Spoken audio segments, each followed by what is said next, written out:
Subscribe करें और bell दबाएं ताकि कोई खबर रह न जाए। एक बार फिर प्रोग्राम में आपको खुशामदीद कहेंगे। और बजट 2024-2025 में टैक्सेस के हवाले से जो खबरें सामने आ रही हैं वो ये हैं कि अब इसमें कोई नया टैक्स लगने नहीं जा रहा, लेकिन जो पुराने टैक्सेस हैं जो पहले से आयद शुदा हैं उनके रेट्स में इजाफा किया जा रहा है, उनकी शरह को बढ़ाने से मुतालिक सोचा जा रहा है। अब वो कौन कौन से चंद एक टैक्सेस हैं जिसका बराह रास्त असर आवाम पर पड़ेगा और अपनी जेब से उनको फिर ये इजाफी पैसे देना पड़ेंगे टैक्सेस की कीमत में। तो गाड़ियों पर टैक्सेस की शरह में इजाफे का फैसला किया गया है और जो एयर टिकट्स होते हैं बिजनेस क्लास के उन पर भी टैक्स की शरह को बढ़ाया जा रहा है और फिक्स टैक्स की उस पर तजवीज़ सामने आ रही है। बैंक से कैश निकालने पर टैक्सेस की जो शरह है उसमें इजाफा कर दिया जाएगा, यानी जितने ज़्यादा पैसे निकाले जाएंगे उतना ही ज़्यादा उस पर टैक्स भी कटेगा। फिर शादी हॉल्स पर भी टैक्सेस के निफाज का फैसला है जिससे उनके किरायों में भी इजाफा हो जाएगा। फिर पेट्रोलियम मसनूआत जो हैं, तो पेट्रोल डीजल वगैरह, उस पर तो जो लेवी मौजूद है वो अभी भी 60 रुपये है, उसको भी बढ़ाने पर गौर हो रहा है। फिर उसमें कुछ मजीद टैक्सेस भी लग सकते हैं, तो पेट्रोल की कीमत भी आने वाले दौर में इस बजट के बाद बढ़ सकती है। अब इस पूरी जो सूरत हाल है उस पर टैक्स एक्सपर्ट, टैक्स उमूर के माहिर अशफाक तौला साहब ने गुफ्तगू की है बोल न्यूज़ के नुमाइंदे कफील अहमद से। वो खुसूसी गुफ्तगू आपको दिखाते हैं। देखिए, बजट 2024-25 के लिए जो है इस वक्त तैयारियां जारी हैं और मुमकिन तौर पर 10 जून 2024 को बजट जो है वो पेश किया जाना है। हुकूमती क्या तैयारी है, इस वक्त टैक्सेस लगने की बात हो रही है तकरीबन 3000 अरब रुपए से जायद की। मेरे साथ मौजूद है माहिर टैक्स उमूर और इसके अलावा अगर हम बात कर लें पीडीएम गवर्नमेंट में वजीर मुमलिकत बराए इस्लाहात अशफाक तौला साहब। सर, क्या कहना चाहेंगे? लोगों को बड़े खौफ का शिकार है सनतकार कि इस वक्त कौन सा बजट आने वाला है, इसलिए कि हम IMF के एक बार फिर प्रोग्राम के अंदर जा रहे हैं, क्या कहें? बिस्मिल्लाहिर्रहमानिर्रहीम। देखें, IMF के प्रोग्राम में जाके तो आपको पता है सख्तियाँ झेलनी पड़ती हैं और झेलनी पड़ेंगी। मेरे नज़दीक ये बजट जो आएगा बड़ा गैर मुतवाज़ी होगा और काफ़ी नए टैक्सेस लगेंगे और जो नए टैक्सेस लगेंगे इसमें हमें प्रॉब्लम्स तो आएंगी। मेरी दुआ है कि कम से कम टैक्सेस लगें और स्पेशली जो बिला वास्ता या इनडायरेक्ट टैक्सेस हैं वो कम लगें। डायरेक्ट टैक्सेस अगर लगते हैं और अगर किसी सेक्टर पे लगते हैं या किसी ऐसे शख्स पे जिसकी इनकम हो रही है तो मेरा ख्याल है वो फिर भी जायज़ है, वो भी नहीं लगने चाहिए। मगर हर सोर्स से अगर इनकम टैक्स आप नहीं लेंगे तो ज़ाहिरी बात है फिर उसको हिस्सा देना पड़ेगा ज़्यादा जो कि दूसरा हिस्सा नहीं दे रहा उसके हिस्से का। यानी फ़र्ज़ करें अगर दुकानदार नहीं देते तो सैलरी तबके को देना पड़ता है, एक्सपोर्टर नहीं देते तो मुझे आपको देना पड़ता है, अगर फ़र्ज़ करें एग्रीकल्चरिस्ट नहीं देते तो मुझे आपको देना पड़ता है, रियल इस्टेट नहीं देता तो फिर हम सबको बोझ उठाना पड़ता है। तो मेरे नज़दीक इस वक्त जो हालात हैं वो मेरा ख्याल बेहतरी की तरफ नहीं जा रहे और जो आइंदा साल हमारी प्रोजेक्शन हमारी माशी टीम की वो ये कहती है कि आपका इन्फ्लेशन का बस कम से कम 20 से प्लस होगा। IMF का भले तखमीना 12.7 है, हमारा तखमीना है। ये बताइएगा कि IMF कहता है कि 328 की बात चल रही है डॉलर को जो है वो रखने की, और इसी तरह अगर हम बात कर लें वो लेकिन गवर्नमेंट कर रही है 295 पे, तो फिर चीज़ें कहाँ देखते हैं? इन्फ्लेशन तो इससे कहीं ज़्यादा मुझे राइज होता हुआ दिखाई देता है। मैं वही कह रहा हूँ ना, 20 से ज़्यादा होगा, क्योंकि इसकी वजह ये है कि हर 10 रुपये की डीवैल्यूएशन पे आपको 2% का इन्फ्लेशन लगता है। और IMF की वर्किंग हमने शुरू की और बताई थी कि 329, उनकी अपनी वर्किंग में है, वो आपको फिगर निकालने पड़ते हैं, रिसर्च हाउसेज ने भी बताया और नॉमिन काफ़ी अच्छे इकोनॉमिस्ट थे उन्होंने भी बताया था। मगर वो 329 का मतलब है आप 10% तो कम से कम इन्फ्लेशन ऐड कर देंगे वहीं से। और इसके अलावा 7 रुपये वो कह रहे हैं कि जी आप बिजली के नरखों में इजाफा करें, 4 से 4.5% वहाँ पर आ जाएगा। फिर पेट्रोलियम लेवी की अगर आप बात करें 20 रुपये पे, तो फिर इसके हिसाब से कम मेरे ख्याल से अगर 1% भी राइज होता तो 4 से 5% वहाँ पर है। ये जो कहा जाए कि 1 जुलाई के बाद से या उसके अगले 2-3 महीने के अंदर चीज़ें मज़ीद जो हैं वो थोड़ी मुश्किल होने जा रही हैं आवाम के लिए भी और ओवरऑल। देखिए, आवाम का सब्र का पैमाना अब लबरेज हो रहा है, मैं जो समझ रहा हूँ, और जो हालात हैं हम देखते हैं यहाँ पर भी अपने एम्प्लॉयज़ के साथ भी, हत्ता कि हमने अच्छे पे रोल्स पे लोगों को रखा हुआ है और मिनिमम वेज भी हमारी 45,000 है, मगर फिर भी हम देखते हैं यहाँ पर लोगों को काफ़ी मुश्किलात पेश आ रही हैं। मैं ये समझता हूँ, मैंने कहीं किसी जगह कल इंटरव्यू में भी कहा है अपने कि मुझे कोई ख़तरा कोई सियासी कोई इनकलाब की बात अगर कोई मुझसे करता है ना तो मुझे सियासी एजेंडे पे कोई इनकलाब मुझे नज़र नहीं आ रहा, ना कोई इदारे की तरफ से कोई इनकलाब या कोई ऐसी चीज़ मुझे नज़र आ रही है। मगर अवामी इनकलाब ये महंगाई का जो है वो IMF के एग्रीमेंट के बाद मैं देखता हूँ बहुत ज़्यादा होगा, क्योंकि आज भी आपके जो डॉलर की पैरिटी है 280 रुपये, वो भी बहुत ज़्यादा है, हमारे हिसाब से 235 होनी चाहिए। आपने IMF के साथ अवामी इनकलाब की बात भी कर दी, तो इस वक्त अच्छा, मुझे ये बताइएगा कि आप क्या समझते हैं, ये जो ज़रूरी शोबा आज तक जो है वो इससे बचा हुआ है, उसे किस हद तक लाया जा सकता है? आईटी का शोबा भी है जिसमें SIFC के तहत काम भी किया जाए, तो उस पर क्या कहेंगे? देखिए, ज़राअत का शोबा SIFC तो अपनी नई लैंड की ओर बात करें, ज़राअत के शोबे की टैक्स की अगर आप बात करेंगे तो वो सूबाई मामला हो गया। मगर इसके लिए भी हमने last year reform and resource mobilisation की इंटरिम रिपोर्ट में ना काफ़ी असलाहत बताई थी, और उन असलाहत के तहत आप उनसे टैक्स ले सकते थे। मगर आपको पता है, यहाँ पर ज़राअत की जब बात आती है तो ये मुकद्दस गायें हो जाती है, और मुकद्दस गाय के पीछे सब फिर आगे पीछे हो जाते हैं, और हमें फिर बड़ी रिटेलिएशन मिली थी। तो यही वजह होती है कि जी, मगर मेरा तो एक ईमान है कि जी जो सच बात है आप कह दें, और मैंने कह दी। ठीक है, तो आप समझते हैं कि तमाम जो सेक्टर्स हैं उस पर टैक्स होना चाहिए, और अगर ये जिस तरह आपने बात की इनकलाब की, तो एक बड़ा मुश्किल और टफ टाइम आने वाला है। अल्लाह करे ना आए, मगर हमारा जो तजर्बा है ज़िंदगी का वो ये बताता है, पहले भी मैंने बड़े टफ़ टाइम देखे हैं पाकिस्तान में, मगर ये टफेस्ट है। तो मेरा ख़्याल है, देखें, ये वो रिजिलियंट कौम है। कोविड में दुनिया में लोग भूखे मरे हैं, पड़ोसियों में जिनकी हम बड़ी तारीफ़ों के पुल बांधते हैं वहाँ पर भी मरे, मगर अल्लाह का शुक्र था पाकिस्तान में लोगों के घरों पे जिनकी जो बेचारे साहिब हैसियत नहीं थे, 6-6 महीनों के राशन पहुँच चुके थे। हाँ, कोई एम्प्लॉई फायर हुए थे, मगर इसके अलावा कोई ऐसी चीज़ नहीं हुई थी। ये भी मेरा ख्याल है अकरबा परवरी थी हमारे लोगों की, हमारे इंडस्ट्रियलिस्टों की, हमारे बिजनेसमैनों की, कि उन्होंने अपने एम्प्लॉइज़ को फारिग किया। बस एक लास्ट क्वेश्चन, आप क्या समझते हैं कि सेक्टर कौन कौन से इस वक्त गवर्नमेंट को फोकस करने चाहिए कि टैक्सेस के लिए कम अज़ कम टैक्स आवाम पे कम हो और उन सेक्टर्स पर हो कि जिससे ज़्यादा सारे टैक्स जमा किया जा सके? देखिए, हर चीज़ मौजूद है हमारी रिपोर्ट के अंदर, और वो सब ऐसे टैक्सेस हैं कि जो लग सकते हैं और जो आसानी से लगाए जा सकते हैं, और उनका हुजम जो है मेरे पास हमने जो निकाला था 2.5 ट्रिलियन रुपीज़, यानी 25 खरब रुपए डायरेक्ट टैक्स, जिसको मैं कहता हूँ बिलवास्ता, बिला वास्ता ये लगनी चाहिए।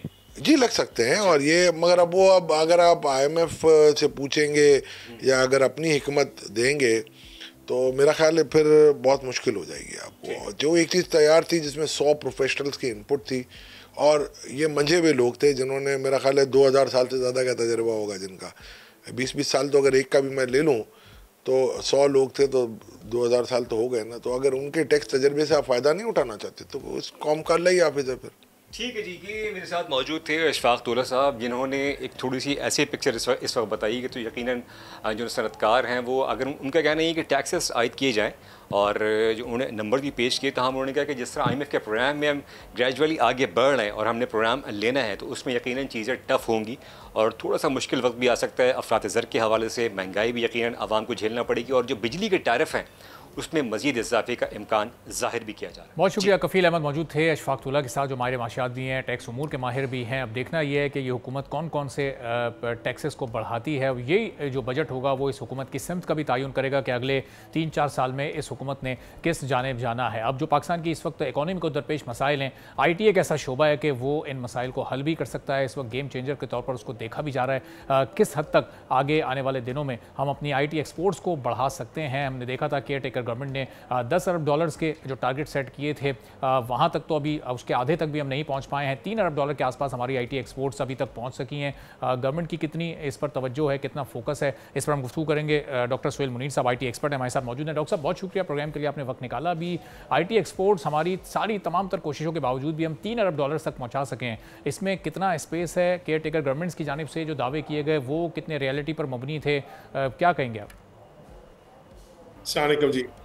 आपने बिल्कुल सही कहा जी। ये जहाँ तक IT एक्सपोर्ट्स, और खाली IT एक्सपोर्ट नहीं, जिसे हम कहेंगे knowledge exports, IT and other services, definitely वो एक पोटेंशियल रखती हैं। इस वक्त वो $2.63 बिलियन पाकिस्तान की वो एक्सपोर्ट्स हैं। गवर्नमेंट का डिज़ायर है कि इसे 10 बिलियन प्लस लेके जाया जाए, बट उसके लिए बहुत सारी चीज़ें जो गवर्नमेंट को इस वक्त करनी है। हमारा, क्योंकि खाली हम ही ये नहीं समझते कि IT एक्सपोर्ट्स हमारे लिए सर्वाइवल है, सारी दुनिया को भी यही बात पता है और सारी दुनिया इसके ऊपर एफर्ट्स भी कर रही है। तो we are competing with the whole world for that. अब इसमें हमारे पास एक इम्पॉर्टेंट चीज़ ये है कि हम इंडिया को देखते हैं। इंडिया में 1100 कैप्टिव IT कंपनीज हैं। कैप्टिव IT कंपनी का मतलब ये है वो कंपनी जो कि एक फॉरेन कंपनी है, जिसने आके आपके पास, आपके मुल्क में अपना सेटअप लगाया और वहाँ लोगों को हायर किया। That is one of the biggest reason कि इंडिया की IT एक्सपोर्ट्स इतनी है। हमारे पास इस वक्त वो 10 हैं टोटल कैप्टिव आईटी कंपनीज। तो how do we attract these companies to come to Pakistan? एक, हमने उससे इंसेंटिवाइज करना है। दूसरा, हमने हमारी जो कंपनीज हैं जिन्होंने बाहर जाके एक्सपोर्ट करना है, देखिए आपने कहीं एक दुकान लगाते हैं, उसके बाद आपने उसे मार्केट भी करना है ना। आपके पास वैसे ही तो कस्टमर खुद से तो चल के आ नहीं जाएगा। तो आपने, अगर आपकी पाकिस्तानी कंपनी ने अगर अपनी कोई प्रोडक्ट सर्विसेज एक्सपोर्ट करनी है, तो जहाँ पे उसने एक्सपोर्ट करनी है वहाँ उसने उस कस्टमर को ट्रैक करना है, वहाँ जाके मार्केट करना है। हमने उसे कैसे फैसिलिटेट करना है। तो ये हमारे दो इस वक्त सबसे बड़े इश्यूज हैं। और तीसरा इशू, टैक्सेशन में क्लैरिटी नहीं है। तो अगर हम बजट के हवाले से भी देखते हैं, एक सबसे इम्पोर्टेंट चीज़ ये है कि हमारे इस 2.6 बिलियन को जो कंट्रीब्यूट कर रहा है वो हमारा वो सॉफ्टवेयर, वो फ्रीलांसर है या वो सॉफ्टवेयर डेवलपर है जो अपनी सर्विसेज बाहर बेच रहा है, ठीक है। क्योंकि टैक्सेशन रिजीम क्लियर नहीं है, तो वो ये रहा है कि बहुत सारा वो रेवेन्यू बाहर पा। तो डॉक्टर साहब, ये जब से SIFC की फॉर्मेशन हुई है उसके बाद से तो हमने IT सेक्टर पर बड़ा फोकस देखा है, गवर्नमेंट का भी, SIFC का भी। ये जो पॉलिसीज़ जिनकी आप बात कर रहे हैं, ये क्या गवर्नमेंट के सामने रखी गई हैं? इस पर उनका रिस्पांस क्या है? बहुत सारे इशूज़ हैं हमारे फ्रीलांसर्स को भी कि यहाँ कोई गेटवे मौजूद नहीं है, पॉइनियर जैसा, पेपाल जैसा। तो इन लाइन्स पर हुकूमत का फोकस है, काम कर रही है गवर्नमेंट? सर मैं देखें, गवर्नमेंट इन सारे एफर्ट्स चीज़ों पे काम कर रही है। आपने पेपाल की एग्जांपल दी, मैं बिल्कुल मानता हूँ कि जनाब कोई ऐसी सर्विस जहाँ पे मुझे बाहर से, जब मैं कोई अपनी सर्विस एक्सपोर्ट कर रहा हूँ एज अ डेवलपर, मुझे कन्वीनियंटली मेरे पैसे मिल जाएं, वो इस वक्त वो चैनल अवेलेबल नहीं है। बट वो चैनल की इतनी ज़्यादा ज़रूरत भी नहीं होगी अगर मैं अपने टैक्सेशन रिजीम को करेक्ट कर लूँ, तो वही पैसे मैं रेमिटेंस के ज़रिए स्टेट बैंक पे भी पास भी आ सकते हैं। अगर मैं ये करूँ कि जो मेरा टैक्स ब्रैकेट है फॉर सॉफ्टवेयर डेवलपर्स, एक वो कंपनी जो नॉलेज एक्सपोर्ट कर रही है, IT सर्विसेज एक्सपोर्ट कर रही है, सॉफ्टवेयर एक्सपोर्ट कर रही है और रेलिवेंट अथॉरिटीज़ के साथ रजिस्टर्ड भी है, जैसे कि पाकिस्तान सॉफ्टवेयर एक्सपोर्ट बोर्ड, तो मैं उसकी मैक्सिमम टैक्सेशन उन एम्प्लॉयज़ की लेट से 4 या 5% कर दूँ। तो वो जो इंसेंटिव है कि इस चीज़ को मैं अपने पैसे बाहर पार्क करूँ, मैं उन्हें पेमेंट इनफॉर्मल चैनल से करूँ, वो इंसेंटिव मेरा मिनिमल हो जाएगा, आपका रेवेन्यू ऑटोमेटिकली बढ़ेगा। दूसरा मेरे पास ये है कि सारी इस वक्त जो हमारे पास स्टार्टअप्स हैं, उनको फॉरेन इन्वेस्टमेंट की ज़रूरत है, उनके अंदर इन्वेस्टर्स की ज़रूरत है और सारी दुनिया उन्हीं इन्वेस्टर्स के लिए कम्पीट कर रही है। दुबई के अंदर अगर वो इन्वेस्टर जाके इन्वेस्ट करता है तो टैक्स फ्री रिजीम है, जो वो प्रॉफिट्स कमाएगा वो टैक्स फ्री है। हमारे पास जो आएगा उसे कैपिटल गेन्स होगा, उसका एक सिग्निफिकेंट टैक्स है। तो we need to really look at this कि हम जो इन्वेस्टर हमारे पास इन्वेस्ट कर रहा है उसके डिविडेंड्स, उसके कैपिटल गेन्स को टैक्स फ्री करें।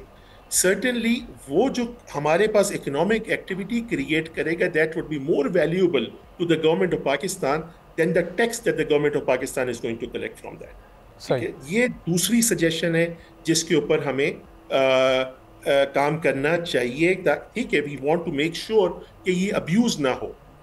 FBR, state bank, they can put together a framework कि abuse ना हो, but we should definitely focus। ये जितने भी टॉप प्रोफेशनल हैं या एस्टेब्लिश कंपनीज हैं इस IT सेक्टर की, तो उनके इश्यूज को आप हाईलाइट करें, जो बड़ी अच्छी बात है। लेकिन जो नए फ्रीलांसर्स हैं, जो अभी स्किल्ड हो रहे हैं, जो हम हमारी हुकूमत या हमारे प्राइवेट इदारे तैयार कर रहे हैं, उनका क्या मेयार है, उनके क्या इशूज़ हैं? चूँकि अभी तो इंटरनेट की फैसिलिटी हमारे मुल्क में बहुत सारे रूरल एरियाज़ में नहीं पहुँच सकी है, तो ये अर्बन एरियाज़ में तो हम तैयार करने के काबिल हैं। तो इस सिलसिले में हुकूमत आपको कहीं काम करती नज़र आ रही है?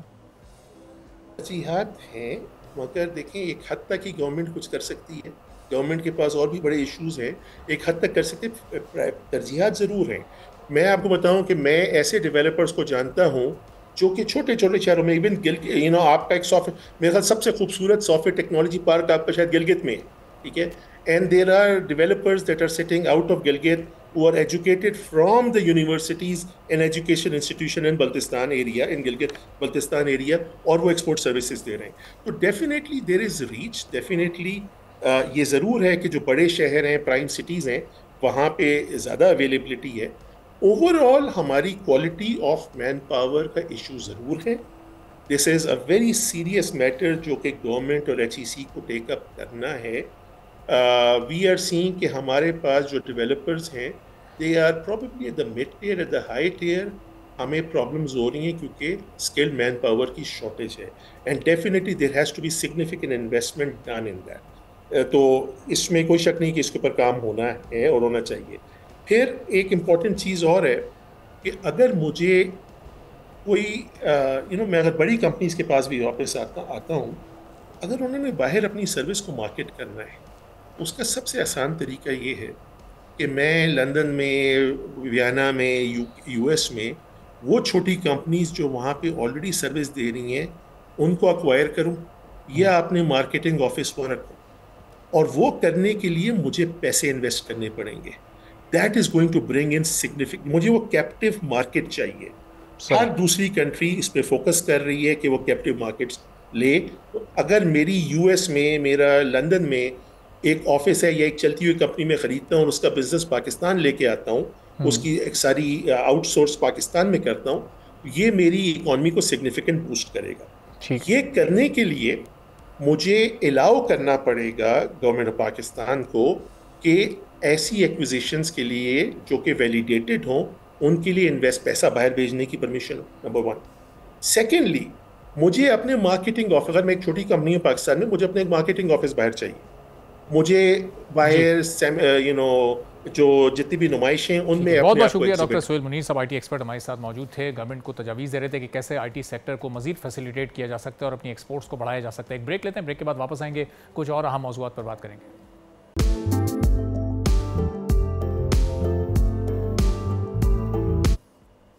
एक बार फिर प्रोग्राम में आपको खुशामदीद कहेंगे। और जैसे जैसे बजट का दिन करीब आ रहा है, वैसे वैसे स्टॉक मार्केट का इंडेक्स नीचे जाता जा रहा है।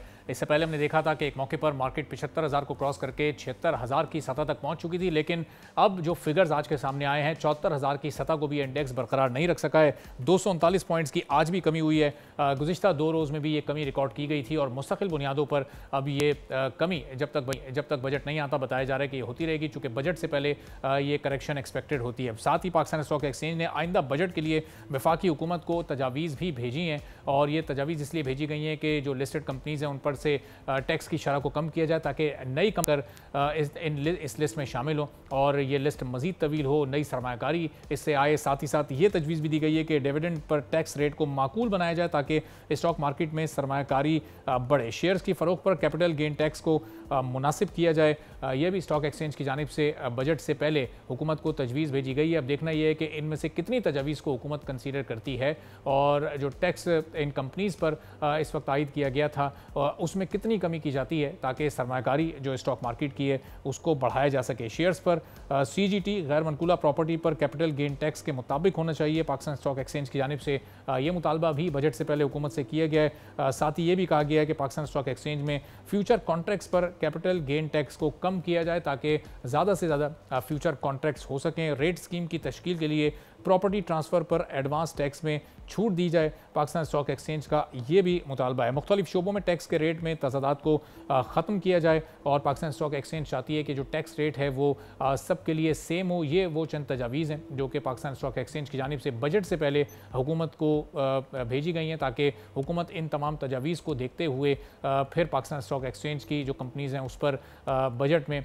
मज़ीद टैक्सेस आयद करने या ना करने का जो फ़ैसला है उसको किया जाए। और जैसे जैसे बजट करीब आता है तो हम ये देखते हैं कि जो मेकअप का सामान है ख़ासतौर पर ख़वातीन का, उसको भी उसमें बजट का इजाफा कर दिया बजट में उस पर टैक्सेस में इजाफा कर दिया जाता है और वो भी हर साल हमें महंगा होता हुआ नज़र आता है, जिस पर ख़वातीन एतराज़ भी करती हैं, उनके गिले शिकवे भी सामने आते हैं, उनके मुतालबात भी हुकूमत से सामने आते हैं। और पंजाब हुकूमत से वहाँ की ख़वातीन ने अब अपील भी की है। वो क्या अपील है, फातिमा शिराजी हमारे बोल न्यूज़ की नुमाइंदा एक ब्यूटी सैलून में मौजूद हैं, उनसे जानते हैं कि वहाँ की ख़वातीन अब किन ख़यालात का इज़हार कर रही हैं जब मेकअप का सामान मज़ीद महंगा होने जा रहा है। जी फातिमा।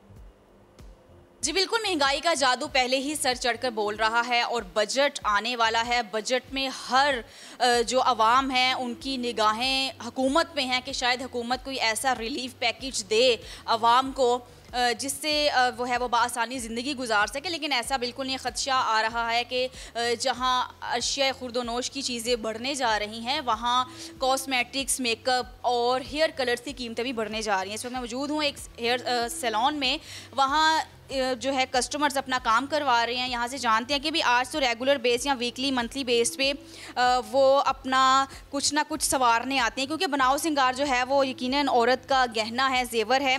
इनसे जानते हैं कि ये क्या करवाने आई हैं यहाँ। मेकअप। हाँ जी, ये अभी मेकअप करवा रही हैं, तो यकीनन ये अभी बोल नहीं सकती, इनकी जो लैशेज़ हैं वो ख़राब हो जाएंगी। हम बात करते हैं सैलून की ऑनर से, उनसे जानते हैं कि इतनी गर्मी में यकीनन कस्टमर्स तो कम होंगे, लेकिन जितनी महंगाई बहुत ज़्यादा है और बजट में भी अब ये कॉस्मेटिक्स की चीज़ें जो हैं बढ़ने जा रही हैं, तो इस हवाले से आपकी क्या राय है और कस्टमर्स की क्या तादाद हो जाती है मतलब दिन के हवाले से? देखिए, जो महंगाई होती है, पहले ही हमारे जो क्लाइंट्स हैं काफ़ी महंगाई पहले ही बहुत ज़्यादा है। इसकी वजह से हमारा जो क्लाइंट का एवरेज है वो वैसे ही बहुत कम हो चुका है, क्योंकि घर में एक मर्द कमाने वाला है, वो बच्चों की भी ज़रूरत पूरी करता है, उसने घर के भी एक्सपेंस पूरे करने हैं। तो हमारी कंट्री में वैसे ही ये सेकंड प्रायोरिटी आ जाती है बनाव संघार जो होता है, तो उसकी वजह से क्लाइंट कम हो जाते हैं। अब इसकी वजह से और अगर ज़्यादा महंगाई होगी तो वो हमारे लिए भी अफोर्ड करना ज़रा मुश्किल हो जाता है, और क्लाइंट के लिए तो फिर बहुत ज़्यादा मुश्किल हो जाता है, जिसकी वजह से हमारे कारोबार डिस्टर्ब होते हैं। क्लाइंट बहुत कम होता है, हमारे एक्सपेंस पूरे नहीं हो रहे होते, क्लाइंट की बजट नहीं देता। क्लाइंट मोस्टली आके कहते हैं कि आप डिस्काउंट करें। हमें अब चीज़ बाहर से महंगी मिल रही है तो हम एक हद तक डिस्काउंट कर सकते हैं, हो जाता है। जी ठीक है, हमने सैलून के ऑनर से बात की है, यहाँ भी मसरूफियात चल रही हैं और हेयर स्टाइलिंग करवाई जा रही है। इनसे जानते हैं कि हेयर स्टाइलिंग आप करवाने आई हैं।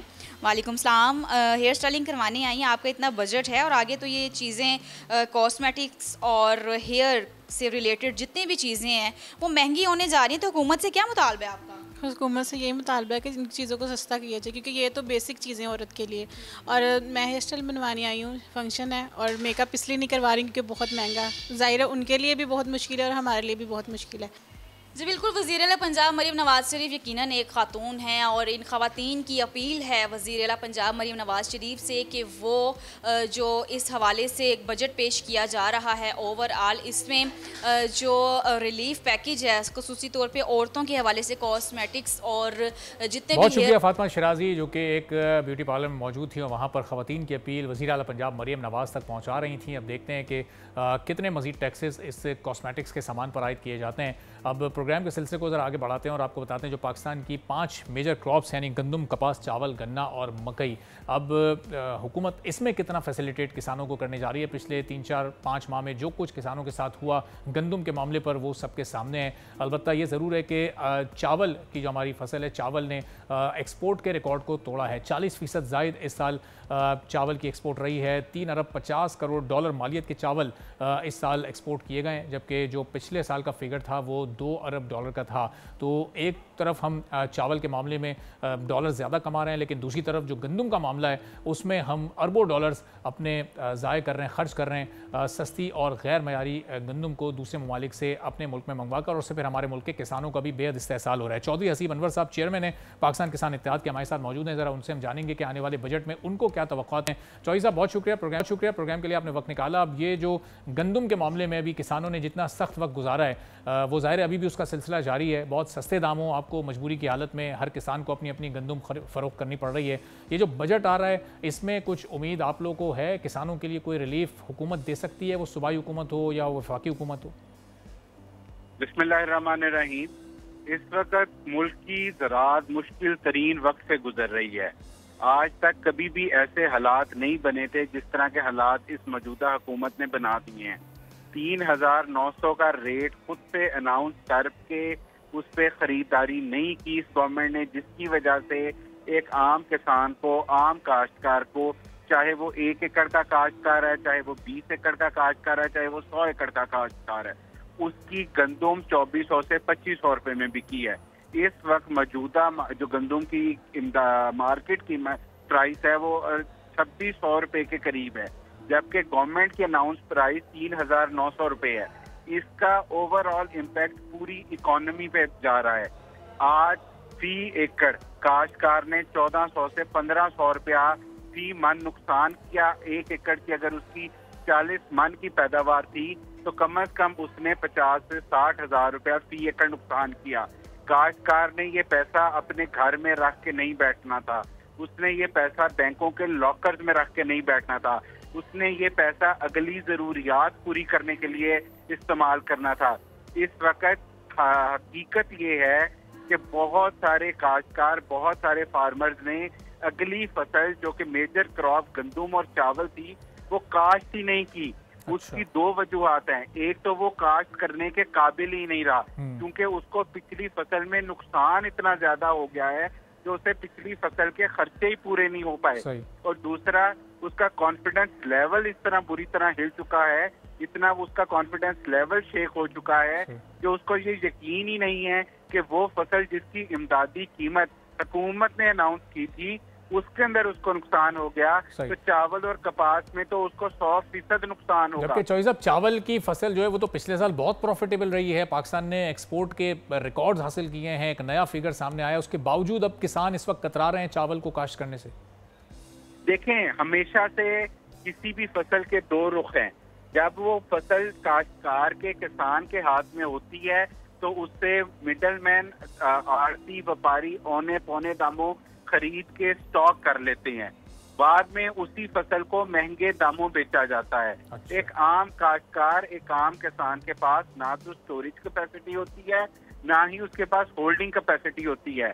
इस वक्त अगर चावल का रेट ज्यादा है या इस वक्त चावल तेज है तो उसका फायदा आम किसान, आम काश्तकार को नहीं हुआ।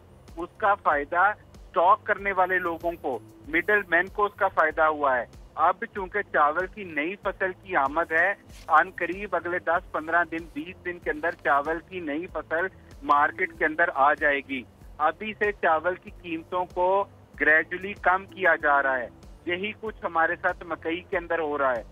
मकई की वो फसल जो कभी 2500-3000 रुपए मन बिकती थी, अब चूंकि नई फसल मार्केट में आ चुकी है तो नई मकई की जो कीमत है वो 1800 से 2000 रुपए मन है। 1800 से 2000 रुपए मन मकई बेच के काश्तकार की जेब में कुछ भी नहीं जाएगा। हम हुकूमत वक्त से ये कहते हैं कि वो हमें ये अपनी खैरात बेशक ना दें, हमें न किसी किस्म की कोई सब्सिडी नहीं चाहिए। अगर उन्होंने हमारी जितनी भी प्रोडक्ट हैं, हमारी जितनी भी फसलें हैं, अगर वो उनका रेट इंटरनेशनल मार्केट से उसको कंपेयर करते हैं तो फिर इनपुट्स भी हमें इंटरनेशनल मार्केट रेट पे दे दें। फिर ये क्यों डीजल के ऊपर 80 रुपए 70 रुपए ले रहे हैं, क्यों ये फर्टिलाइजर के ऊपर टैक्सेस ले रहे हैं? अगर इन्होंने इंटरनेशनल रेट को ही मैच करना है तो फिर हमारी बाकी चीजों को भी इंटरनेशनल रेट के बराबर कर दें। ठीक है, तो चौधरी साहब, ये जो अब फिर कपास की काश्त के जो आदाफ मुकर्रर किए गए हैं, 40 लाख एकड़ पर ये 65 लाख गांठें मुकर्रर की गई हैं, ये जो हदफ है, तो फिर ये अचीवेबल आपको लग रहा है, ये हासिल हो पाएगा या इससे हम फिर बहुत पीछे खड़े नजर आएंगे? ये 100% ये टारगेट अचीव नहीं होगा। आप एक सर्वे करवा लें, जनूबी पंजाब में सबसे ज्यादा कपास काश्त की जाती है। सब्सक्राइब करें और बेल दबाएं ताकि कोई खबर रह न जाए।